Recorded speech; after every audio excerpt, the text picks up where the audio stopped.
कब्ज़ और diarrhoea basically 2 opposite चीज़ें हैं, लेकिन ज़्यादातर लोग इसे एक बीमारी समझते हैं। लेकिन सवाल ये है कि क्या हकीकी तौर पर एक बीमारी है या फिर एक ऐसी कंडीशन है कि जो आपके लाइफ़स्टाइल चेंजेस की वज़ह से जो है वो अपीयर होती है, गलत लाइफ़स्टाइल की वज़ह से अपीयर होती है। और सबसे इंटरेस्टिंग बात ये है कि एट द एंड जो है वो मैं एक कंपोनेंट बताऊँगा। वो कंपोनेंट तो एक है, लेकिन दोनों कंडीशंस के खिलाफ जो है वो एज़ ए ट्रीटमेंट के तौर पे इस्तेमाल होता है। कॉन्स्टिपेशन के अकॉर्डिंगली भी और डायरियल कंडीशन के अकॉर्डिंग, लेकिन उसका तरीका इस्तेमाल जो है वो डिफरेंट, ठीक है? एट द एंड जो है मैं उसका तरीका भी बताऊँगा जो कि थ्रू जो है आपके लिए हेल्पफुल होगा। तो ये वीडियो बहुत ही इंपॉर्टेंट और बेनिफिशियल ही होने वाली है फॉर दोज़ पेशेंट के जो कॉन्स्टिपेशन के अकॉर्डिंगली या फिर डायरियल कंडीशन के अकॉर्डिंगली है। तो वीडियो को लास्ट तक मस्ट वॉच करिएगा। अस्सलाम वालेकुम हेल्थ चैंपियंस, मैं हूँ डॉक्टर मलिक एम ज़फ़र और आज हम बात करेंगे कि कॉन्स्टिपेशन बेसिकली होती क्या है, कब्ज़ बेसिकली होती क्या है, डायरिया या मोशन क्या होता है, उसके अलावा जो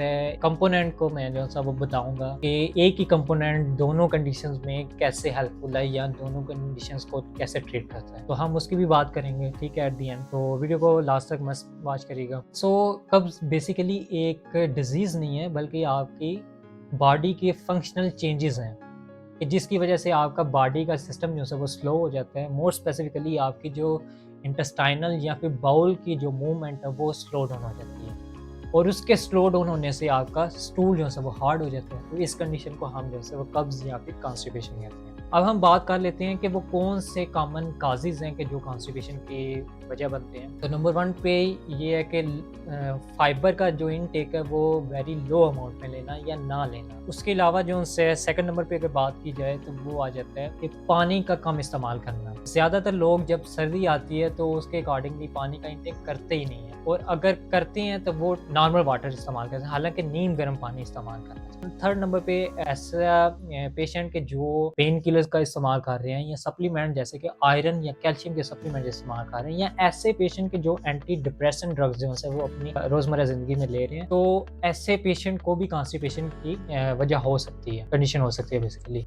ये ड्रग्स के कह लें साइड इफ़ेक्ट हैं, ठीक है। उसके अलावा जो है एक ऐसी चीज़ जिसको हम नज़रअंदाज कर देते हैं वो ये है कि इंग्लिश सीड का घरों में इस्तेमाल। इंग्लिश सीड का जो है वो इस्तेमाल भी कॉन्स्टिपेशन की एक कॉज़ है। उसके अलावा जो है सेडेंटरी लाइफ़स्टाइल या फिर मीन्स के आप एक ही जगह एक लंबे टाइम के लिए जो है वो बैठे रहें और अपना काम कर रहे हैं। मोर स्पेसिफिकली वो लोग के जो अपना जैसे ग्राफिक डिज़ाइनर हैं या सॉफ्टवेयर वाले लोग हैं, तो उनका सारा काम जो है वो एक ही टेबल के डेस्कटॉप के ऊपर जो है वो होता करता है। उसके अलावा एट द एंड जो है वो स्ट्रेस की कंडीशन या एंजाइटी भी बड़े हद तक जो है कॉन्स्टिपेशन की वजह बनती है। अब हम बात कर लेते हैं कॉन्स्टिपेशन के सिम्टम्स के अकॉर्डिंगली। अब हम बात कर लेते हैं कॉन्स्टिपेशन की या कब्ज़ की अलामात के अकॉर्डिंगली। तो पेशेंट को हार्ड स्टूल हो जाएगा। उसके अलावा वॉशरूम रफ़ा हाजत के लिए उसको अर्जेंसी नहीं होगी, इनकम्प्लीट इवैक्यूएशन होगी स्टूल की और गैस और ब्लॉटिंग की कंडीशन होगी। मोर स्पेसिफिकली आपका पेट जो है वो ऐसे जैसे बारी-बारी या फिर ऐसे टाइट हो जाएगा, सख्त हो जाएगा, ऐसे लगेगा जैसे गैस जो है वो सराउंडिंग कर रही है, ठीक है। और एट द एंड जो है बैक में या फिर लोअर अब्डोमिनल जो है वो पेन स्टार्ट हो जाए। तो ये कुछ इलामात थी कि जो हम कॉन्स्टिपेशन के अकॉर्डिंगली थी, ठीक है। अब मैं बात करता हूँ कि हम इसको ट्रीट कैसे किया जा सकता है कब्ज़ को बेसिकली, या इसको तोड़ा कैसे जा सकता है। मोर स्पेसिफिकली सिंपल वर्ड्स में बात की जाए तो इसका मैं एक रेमेडी शेयर करता हूँ या फिर आपके अकॉर्डिंगली। तो कि आपने फर्स्ट ऑफ ऑल एक गिलास लेना है, ठीक है। उसके अंदर नीम गर्म पानी डालना करना है, ठीक है। डालने के बाद आपने छिलका कोई भी किसी भी कंपनी का ये वो चीज़ें आप ले सकते हैं। छिलका आपने 2 टीस्पून जो है वो ऐड करना है, ठीक है। वो करने के बाद आपने 2 मिनट के लिए उसको स्टीर करना है, ठीक है। स्टीर करने के बाद आपने 5 मिनट के लिए उसको जो है वो साइड पे रख देना है ताकि वाटर जो है वो छिलका या फाइबर के अंदर फुली तौर पे अब्सॉर्ब। छिलका बेसिकली एक फाइबर है जिसने बॉडी का हिस्सा नहीं बनना होता, लेकिन बॉडी के लिए काम जरूर करना, ठीक है, in the form of this. 5 minute के लिए उसको लेदर रख देना, देन उसको ड्रिंक कर लेना। उसके बाद आपने हाफ गिलास वाटर मज़ीद ऐड करना है गिलास के अंदर और उसको पी जाना है, ठीक है? लेकिन उसमें छिलके की अमाउंट या फाइबर की अमाउंट नहीं हो। अब इसने अंदर जाके काम कैसे करेगा? सो बेसिकली कॉन्स्टिपेशन जो है वो आपकी जो स्मॉल इंटेस्टाइन है उसमें वाटर की जो है वो कमी हो जाती है, मीन्स कि वो ड्राइनेस आ जाती है। जब ड्राइनेस आती है स्मॉल इंटेस्टाइन के अकॉर्डिंगली, तो ये उस उधर जाके क्या काम करती है कि जैसे मैंने कहा कि आपने 2 चम्मच स्पून लेना है, स्टीरर करना है और देन उसको 5 मिनट के लिए रख देना। रखने का क्यों कहा, स्टीरर का क्यों कहा? ताकि फाइबर जो है वो रिच अमाउंट में अपने अंदर जो है वो पानी जो है अब्जॉर्ब कर ले, जज़ब कर। जब उसने फाइबर जज़ब कर लिया, हमने उसको ड्रिंक कर लिया, वो क्या करेगा कि छोटी आंत में जाके एज ए स्क्वीजिंग आउट, जैसे लेमन है उसको निचोड़ा जाता है, तो ऐसे ये जो है उधर स्क्वीज आउट होगा, नुचड़ जाएगा। जब नुचड़ेगा तो वो स्मॉल इंटेस्टाइन के अंदर जो ड्राइनेस है वो नॉर्मल कंडीशन में चली जाएगी और जो मूवमेंट स्लो डाउन हुई थी वो नॉर्मल पोजीशन में चली जाएगी और आपका स्टूल इजीली जो है वो पास आउट हो जाएगा, ठीक है? ये तो एक रेमेडी होगी कॉन्स्टिपेशन के अकॉर्डिंगली। अब हम बात करते हैं कि diarrhoeal condition. Diarrhoeal condition means के स्टूल जो है वो आपका लूज स्टूल है बेसिकली, तो ऐसी कंडीशन को हम क्या कहेंगे? Diarrhoeal condition. अच्छा, डायरियल कंडीशन की कॉमन जो है वो काजेज़ क्या हो सकती हैं? ये बेसिकली डायरिया जो है वो इन्फेक्शन के अकॉर्डिंगली भी हो सकता है या फिर कंटेमिनेशन, मोर स्पेसिफिकली कंटेमिनेशन के अकॉर्डिंगली। अब हम अगर डायरिया की कॉमन वजूहात की बात कर लें, ठीक है, तो उसमें नंबर 1 पे हमारे पास वही चीज़ आ जाती है कि फूड जो है उसका हाइजीनिकली ना होना, ठीक है? उसके अलावा स्ट्रीट फूड का इस्तेमाल करना और सबसे मोस्ट इम्पॉर्टेंट चीज़ वो ये है कि कंटेमिनेशन वाटर का इस्तेमाल करना, ठीक है? उसके अलावा जो है एंटीबायोटिक्स का मिसयूज़ जो है वो भी इसकी वजह बन सकता है। उसके अलावा स्ट्रेस और ऐसे पेशेंट के जिनकी गट सेंसिटिव है, तो वो भी सफ़र करती हैं डायरियल कंडीशन को, ठीक है? तो उनके लिए मैं एट द एंड जो है बताऊँगा कि ये मस्ट है कि वो इस तरह इस इस्पागोल का या इस फाइबर का जो है वो इस्तेमाल करें, ठीक है? अब हम बात कर लेते हैं काज़ेज़ के बाद सिम्पटम्स की कि वो कौन-सी अलामात हैं बेसिकली डायरिया की कि जो ज़ाहिर होती करती हैं। उसमें सबसे पहले जो है कि पेशेंट जो है उसको फ्रीक्वेंट जो है वो लूज़ स्टूल स्टार्ट हो जाएगा, फिर बार-बार स्टूल आना स्टार्ट हो जाएगा, ठीक है? फिर डिहाइड्रेशन हो जाएगी, फिर वीकनेस और टायर्डनेस जो है वो उस कंडीशन में हो जाएगी, ठीक है? कमज़ोरी फ़ील होगी और मोस्ट प्रोबेबली कि वो अब्डोमिनल पेन भी या क्रैम्प की कंडीशन भी ज़रूर हो।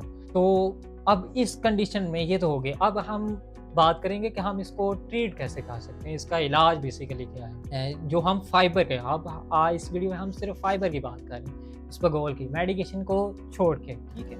विदाउट मेडिकेशन आप इसको कैसे ट्रीट कर सकते हैं, हम इसकी बात। तो इस्पागोल जो है हमने फाइबर जो है वो लेना 2 स्पून ही है।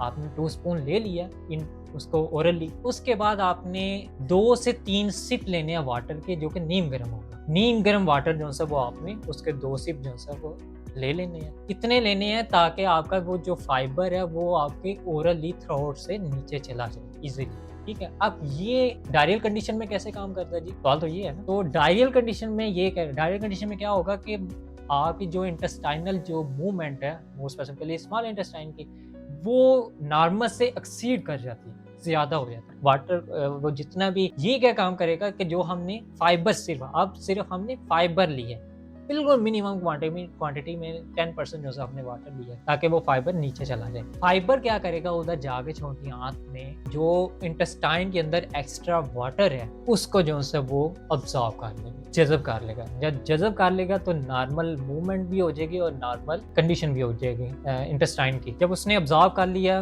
एक्स्ट्रा वाटर और देन जो है वही एक्स्ट्रा वाटर अब्सॉर्ब करने के बाद वो स्टूल के थ्रू जो है वो बाहर निकल जाएगा, नॉर्मल कंडीशन हो जाएगी, ठीक है? अब इसका बेस्ट जो तरीका वो ये है कि आप इसको दही के अंदर भी इस्तेमाल कर सकते हैं या फिर इसको जो मैंने तरीका बताया कि वाटर के साथ जो है थोड़ी अमाउंट में जो है वो दोनों बेनिफिशियल है, ठीक है? कॉन्स्टिपेशन के अकॉर्डिंगली मैं एक बात भूल गया था, वो ये है कि कॉन्स्टिपेशन के अकॉर्डिंगली बेस्ट टाइम जो है वो आपका रात है, रात को सोने से पहले। किन 2 चीज़ों के साथ ले सकते हैं आप? पानी एज यूजुअल जैसे बताया, और आप दूध के साथ भी जो है वो उस टाइम पे खा सकते हैं, ठीक है? उम्मीद करता हूँ कि आपको ये वीडियो बेनिफिशियल लगी होगी और हेल्पफुल होगी और ये 100% है और ये वो चीज़ें कि जो कोई भी फिजिशियन या फिर कोई भी डॉक्टर जो है वो आपको नहीं बताया करेगा। तो मेरा मकसद है कि आपकी हेल्थ को जो है वो मोटिवेट किया जाए, बेस्ट किया जाए, बेनिफिशियली की तरफ जो है हम जाया करें विदाउट मेडिकेशन। मैं इंशाल्लाह नेक्स्ट वीडियोस में गाइड भी करूँगा कि कौन सी मेडिकेशन जो है वो किसके लिए है और कौन सी किस कंडीशन में लेनी करनी चाहिए, ठीक है।